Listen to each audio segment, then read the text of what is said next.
Vous informer est un devoir, mesdames et messieurs. Bienvenue à cette grande édition du journal universitaire que j'ai le réel plaisir de vous présenter. Débutons ce journal par la soutenance publique de la thèse de doctorat du chef des travaux Jacques Amulonge Chikuru de l'Université pédagogique nationale intitulée La contribution des conflits fonciers et environnementaux dans les massifs forestiers de Virunga, Kahuzi-Biega et de la Lomami au nord-est de la RDC. La cérémonie de cette soutenance a eu lieu le mardi dernier dans la salle cadet de cet établissement universitaire que dirige la professeure ordinaire Yvonne Ibebeke. Reportage de Jean Nzulumbi et de Christian Chipamba.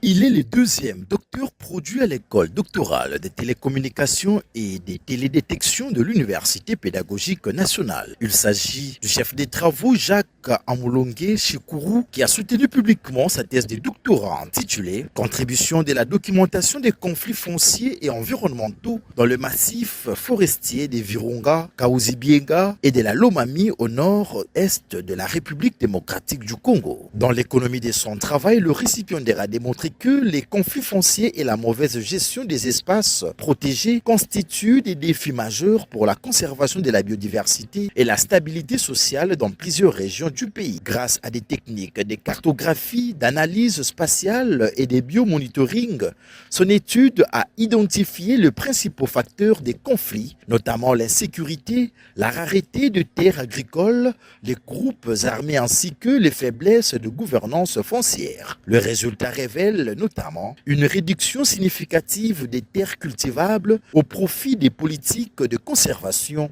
ainsi qu'une forte implication des autorités coutumières, des acteurs étatiques et de certains groupes organisés dans les dysfonctionnements observés. Pour y remédier, le chercheur Jacques Amulonge préconise le renforcement de la sécurité foncière, la reconnaissance des droits coutumiers, une meilleure gouvernance des aires protégées et une implication accrue de communautés locales dans la gestion des ressources naturelles. À l'issue de l'évaluation et la délibération du jury à huis clos, Jacques Amulonge Chikuru a été proclamé docteur avec la mention grande distinction. Dans le respect des usages académiques, le secrétaire général à la recherche de l'UPN lui a officiellement conféré les insignes et prérogatives liées à son nouveau grade académique.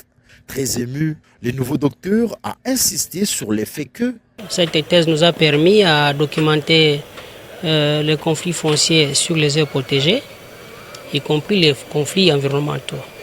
Là-dessus, on a spatialisé les différents sites à conflit entre populations et l'ICSN. Et nous avons aussi classifié la typologie des différents conflits. Ils sont dus non seulement à la rareté des terres, mais aussi à la gouvernance. Parce que c'est la gouvernance qui endosse cette responsabilité. Une fois que nous gérons mieux, nous impliquons les communautés locales, nous rendons la conservation inclusive et partagée, il y aurait moins de conflits. Une ambiance conviviale et empreinte de solennité a marqué la clôture de cette importante cérémonie académique.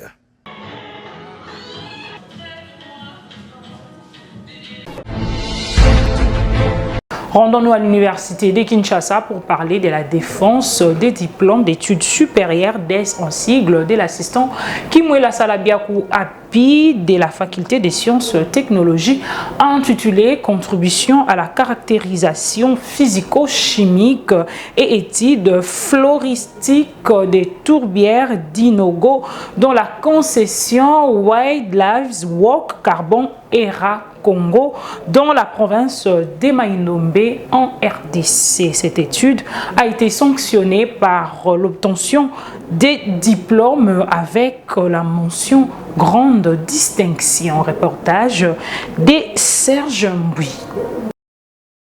C'est devant un jury mixte composé des professeurs de l'Université de Kinshasa et de l'Université pédagogique nationale que s'est déroulée cette épreuve académique. L'impétrant Kimwela Salabiakou Epi a brillamment présenté les résultats de ses recherches. Dans son exposé, il a développé la problématique de son étude intitulée « Contribution à la caractérisation psychochimique et études floristiques des tourbières du Nongo dans la concession Wilglyph or Carbon et Rakongo dans la province du Maïndombe en RDC ». S'en est suivi un échange scientifique nourri entre les candidats et les membres du jury avant la délibération à huis clos.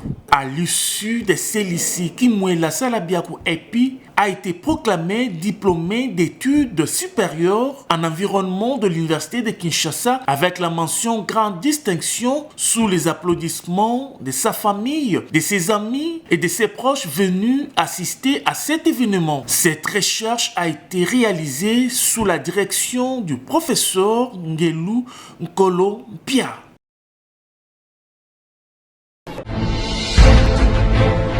Restons à l'université de Kinshasa où l'assistant Gelambe Sendezo Joseph de la faculté des sciences et technologies, mention sciences et gestion de l'environnement a défendu publiquement son diplôme d'études approfondies intitulé Évaluation de l'efficacité de mesures de sauvegarde environnementale et sociale dans la mise en œuvre du projet STEP 2 du Fonds social au nord Ubangi dans les territoires des Yakoma. La cérémonie de cette activité a eu lieu le mardi dernier dans l'enceinte de cet établissement suivi.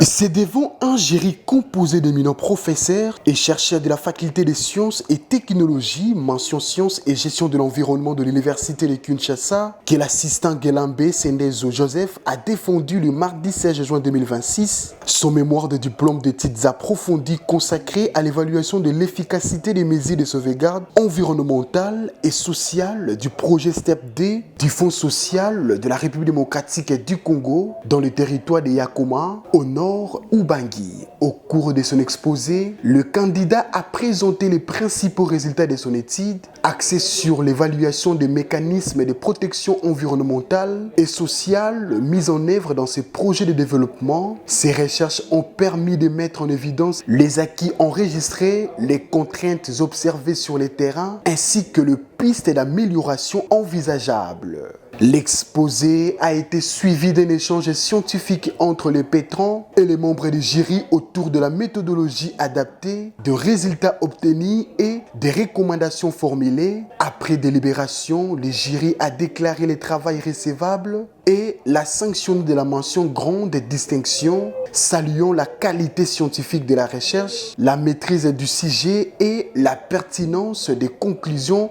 dégagées. Après l'évaluation, nous avons eu le score de 58,3, ce qui revient à dire que les mesures de sauvegarde environnementale et sociale mises en œuvre de ces projets étaient moyennement efficaces. Les recommandations, c'est que aux autorités d'abord du Fonds social, les gens qui gèrent les STEP 2, pour qu'ils puissent prendre en compte l'aspect plantation, soit plantation des espèces pour protéger que les sols qui sont dénudés ne puissent pas réellement être exposés aux érosions. Et aussi, à chaque fois qu'il y a des travaux, il faut qu'il y ait aussi des arrosages pour que la population environnante ne puisse pas être polluée, soit être contaminée par les poussières et enfin générer certaines maladies, alors que le projet est venu résoudre un problème, pas pour créer encore d'autres problèmes. Il convient de signaler que, à travers cette étude, les récipiendaires recommandent le renforcement des mesures de sauvegarde environnementale et sociale dans les projets de développement, particulièrement dans les zones rurales et le milieu à forte sensibilité écologique.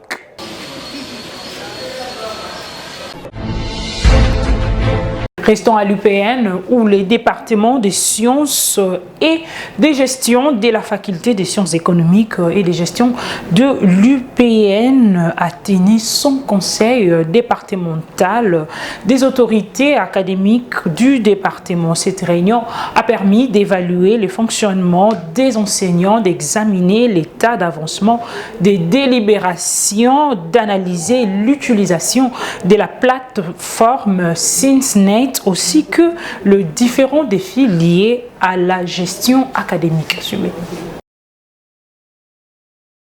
C'est dans le respect de Vadmekoum que le département des sciences et gestion de la faculté des sciences économiques et de gestion de l'Université pédagogique nationale a tenu son conseil départemental le vendredi 12 juin 2026. Cette rencontre de grande importance a réuni l'ensemble des acteurs de la vie académique du département autour des questions liées à la gouvernance universitaire, à l'organisation des enseignements et à la promotion de l'excellence scientifique. Ces rendez-vous a connu la participation des membres du comité de gestion, autorités facultaires, des professeurs, de cadres scientifiques, du personnel administratif et ouvrier ainsi que des étudiants ou de leurs représentants.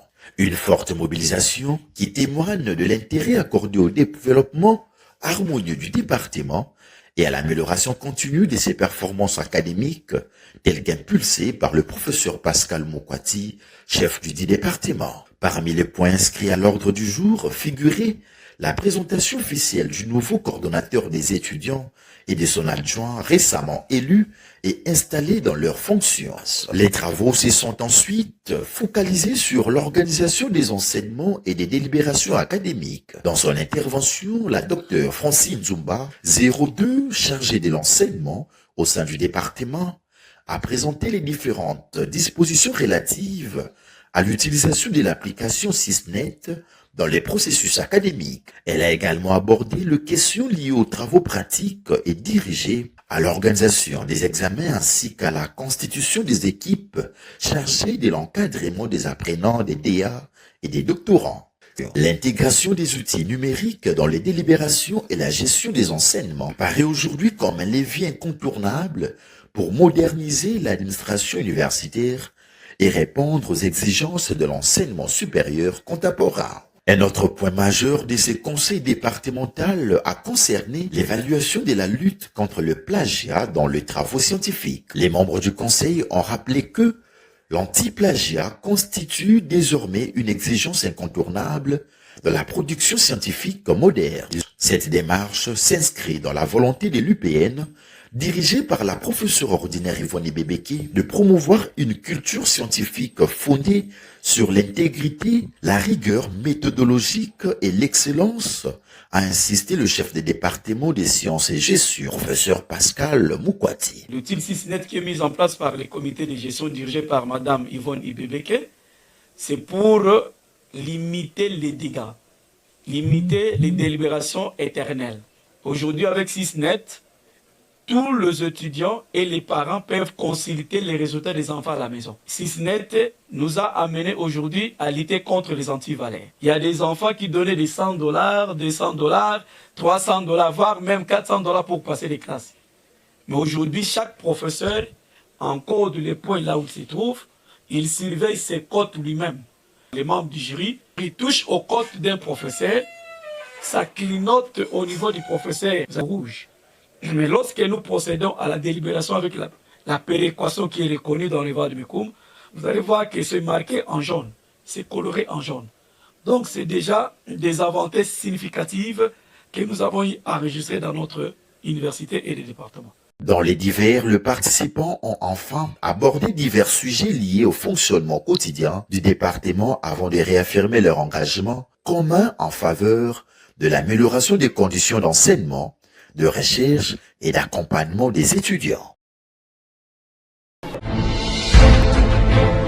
D'un établissement à un autre, l'Institut supérieur pédagogique technique de Kinshasa, ISP-TEKIN, en sigle, a organisé à l'intention de ses cadres scientifiques un séminaire scientifique placé sous le thème « Comment rédiger un article scientifique ». Cette activité s'est tenue le mardi dernier au sein du campus de cet établissement. Valangolo signe cet élément.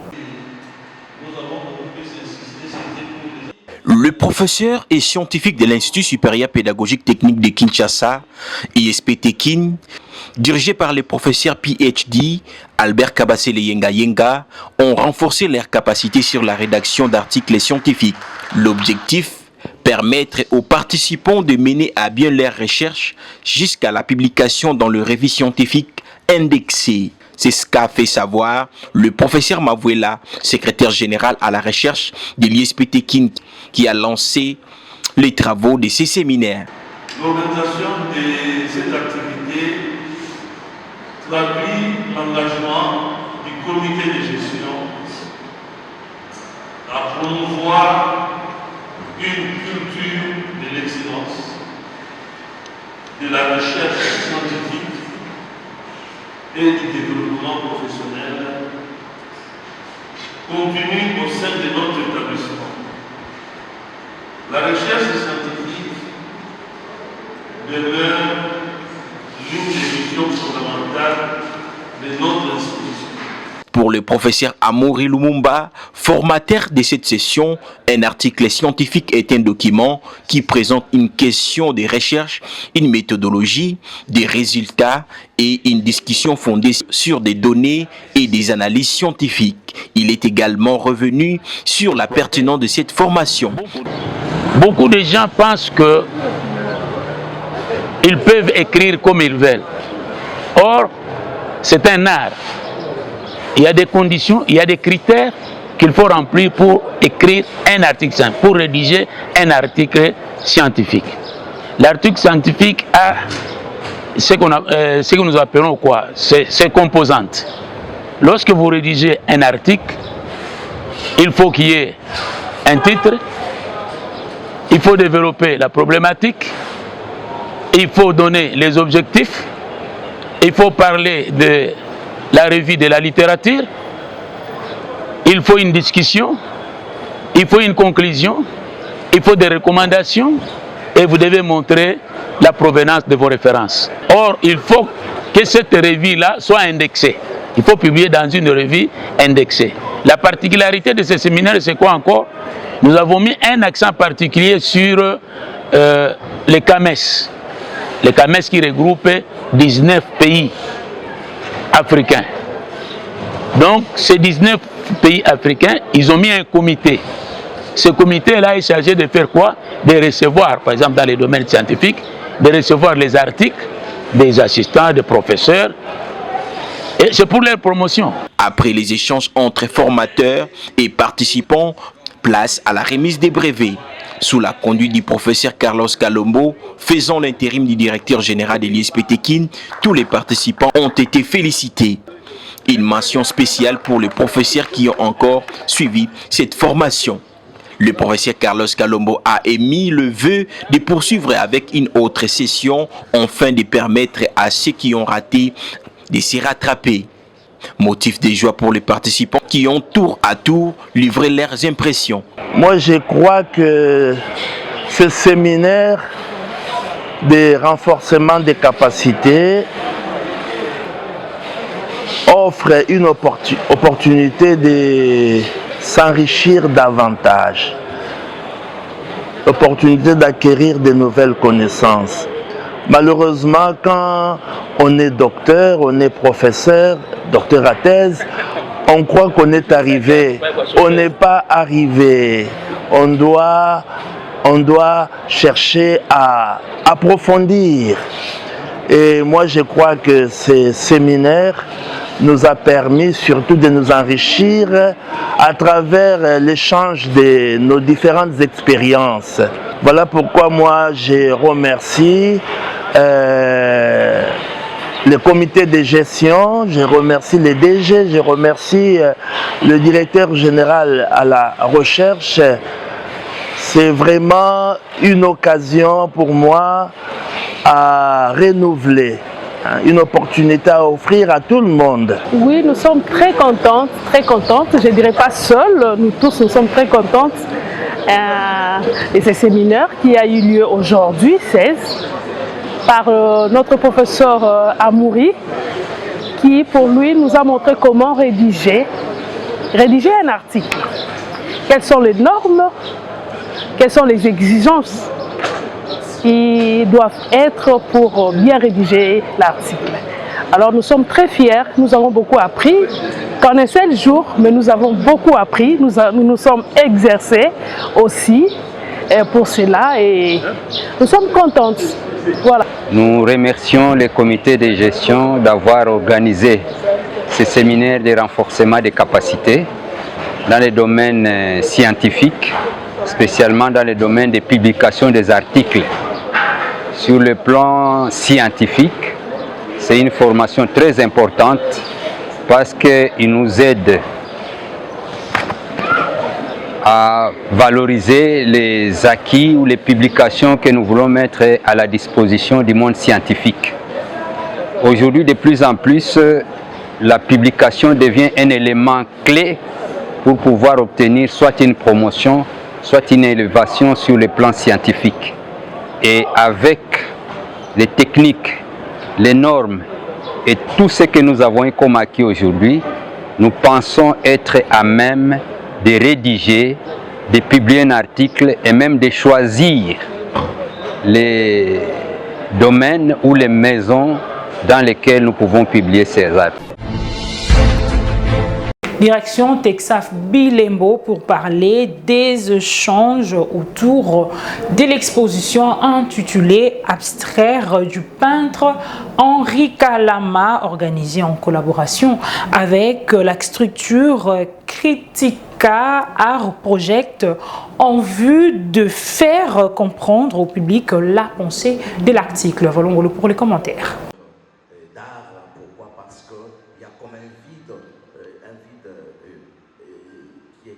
L'artiste peintre, le professeur PhD Henri Kalama Koulez, a honoré de sa présence ce samedi dernier l'invitation de la structure Critica Art Project à la salle d'exposition de Texaf Bilembo à Kinshasa. Cette rencontre intervient après une série d'expositions en cours intitulée Abstraire, qui a connu un grand succès. Devant les critiques d'art Patrick Tankama, Henri Kalama a répondu aux différentes préoccupations autour de sa démarche artistique. Nous renseignent les critiques d'art qui estiment que cet exercice consiste à rendre l'art plus accessible au public. Oui, bon, enfin, le travail du critique d'art, c'est de rendre les choses un peu plus faciles à comprendre par le public. Donc de ce point de vue-là, la critique d'art, c'est une partie de la médiation très importante pour expliquer, analyser, mais tout en sachant que la critique d'art donne un point de vue. Il y en a d'autres, il y a plusieurs points de vue. Alors, un critique d'art peut commencer par définir, par exemple, l'abstraction, mais peut aussi vous inviter à parler de votre expérience de l'abstraction. Parce que, en définitive, c'est vous qui regardez, c'est vous qui ressentez, et la lecture d'une œuvre est subjective. Donc pour savoir ce qu'est l'abstraction, il faut se mettre devant une œuvre abstraite. On peut ou ne pas définir. Donc le critique d'art, c'est une sorte de facilitateur et ça dépend du contexte. Là, par exemple, c'était une conversation devant un public. Le critique d'art peut aussi jouer le rôle, quand c'est nécessaire, de guide d'exposition. À ce moment-là, il répond aux questions. Il peut aussi jouer le rôle de commissaire d'exposition, dire quel est le concept d'exposition, qu'est-ce qu'on poursuit dans cette exposition, à travers tous les moyens de l'audiovisuel, de l'écrit. Là, pas en tant que critique d'art, mais en tant qu'observateur, j'aimerais pouvoir, après 4 expositions cette année, voir naître peut-être une autre perspective. Tout le monde voudrait qu'il nous surprenne en faisant quelque chose de différent. Très satisfait, le peintre Kalama s'est exprimé en ces termes. Non, je suis très content. J'aime bien qu'on me fasse parler.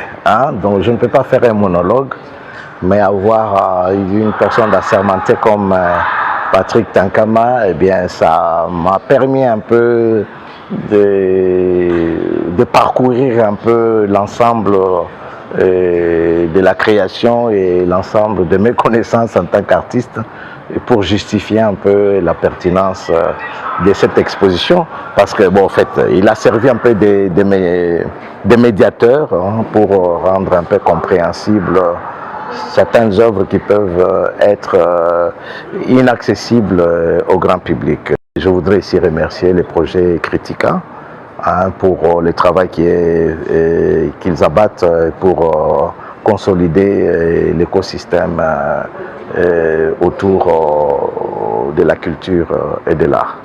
L'art abstrait n'est pas l'absence de la réalité. L'art abstrait, c'est les résumés de la réalité. Par ailleurs, Jean Kamba, le coordonnateur des Critica Art Project, est revenu sur l'importance de ces critiques tales. Critica Art Project, c'est une structure axée sur la théorie, soit la théorisation du domaine artistique, plus en ce qui concerne les arts visuels. Bien sûr qu'on essaie aussi quelquefois de travailler avec d'autres formes d'art, mais on est plus dans les arts visuels. Pourquoi? Parce qu'on a constaté qu'il y a carence, il y a manque de cet aspect, l'aspect théorique bien entendu, dans notre art. On ne dit pas que ça n'existe pas, ça existe, mais on voudrait, comment je peux dire, donner du tonus. C'est sous une note de satisfaction que cette activité s'est clôturée. Comme le disait Pablo Picasso, l'art est un mensonge qui nous fait comprendre la vérité.